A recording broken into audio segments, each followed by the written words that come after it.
Hello YouTube, this is the Bucket coming at you today with my Enfield No2 two-star revolver that was used in World War II.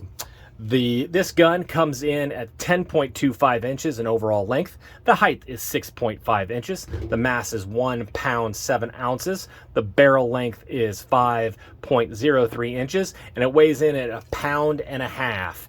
This is a combat weapon that was adopted by the British in 1931. So in between the two wars, the British decided they were going to start looking at their doctrine about all sorts of different things. But as far as sidearms, they realized two main things.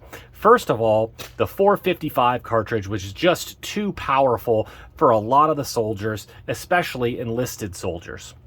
So they decided that they were going to change their caliber, and they ended up going with 38-200. That is dimensionally the same as the 38 Smith & Wesson cartridge. Also, they decided that kind of accuracy in the traditional sense wasn't really what soldiers use their sidearm for.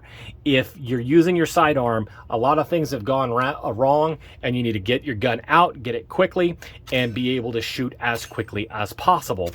And a powerful cartridge just doesn't really do what you want it to do. So that's when they adopted this. Now, the Enfield No.1 had a spurred hammer, and it had a double action, single action. In 1938, they decided it just really wasn't as necessary as they needed it to be, and so they ended up getting rid of the single action.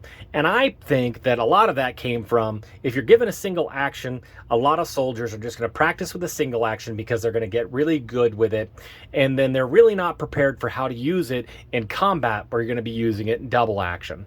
So they ended up coming up with the Enfield No.1 star, and the Enfield No.2 Mark I with a star, and that one they got rid of the hammer and got rid of the single action.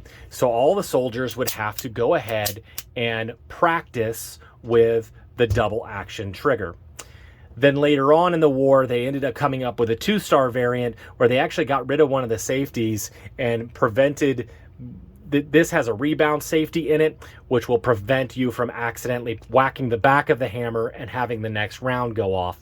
It was a cost-saving measure that ended up being not particularly a good idea, so they ended up retrofitting. So mine's a two-star, but it's been retrofitted back to a one-star. So that's what you get when you've got your Enfield No.2. As far as shooting today, I took it out to the range. I really enjoyed it. 38 Smith & Wesson is a very, very light round. Makes it very easy for you to manage recoil and makes it so you could get used to that double action trigger for sure. Somebody ended up painting this red U-notch on the back and put a little white notch on the front, which made it really good for target acquisition today.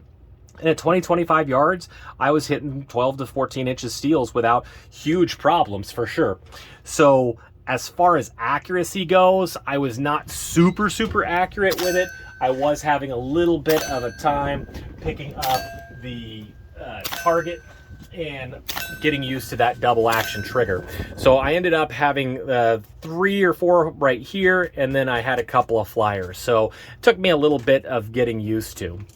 As far as other markings on this gun, if you look down here at the trigger guard, there's a cross swords where mine has an EB over the No.2. That is when they stamped that for back to commercial use, which meant my gun was brought back in 1954. So it was made in 1943 and was brought back into commercial service in 1954, and it doesn't have a date for when it was imported. You'll see that there's a real faint England mark here, which was an importation mark. So this gun's been back in the States for a while now, and it's, you know, it shows its marks. It's got some pitting on the barrel. That kind of Parkerized finish has really faded over time. And, you know, it's been well loved. It's been well used. But for a piece of World War II history, that I think that kind of adds something to it. Again, you know, if you're thinking about picking this up, just realize that you're going to buy a couple of boxes because that long trigger pull is going to take a little while to get used to. But then you can hang this on the wall. You can really look at all the markings. You know, you're going to see the proof markings on the cylinders. You're going to look for the serial numbers on the cylinder, on the barrel. You know, it's just a lot of fun. that you get with these particular old military sidearms. So I want to thank you guys so much for supporting the channel. All the likes, the subscriptions, the shares are really appreciated. And as always, you stay classy, YouTube. Little middle baby bucket, do you want to live in California? No! Why? Because I'm not a communist.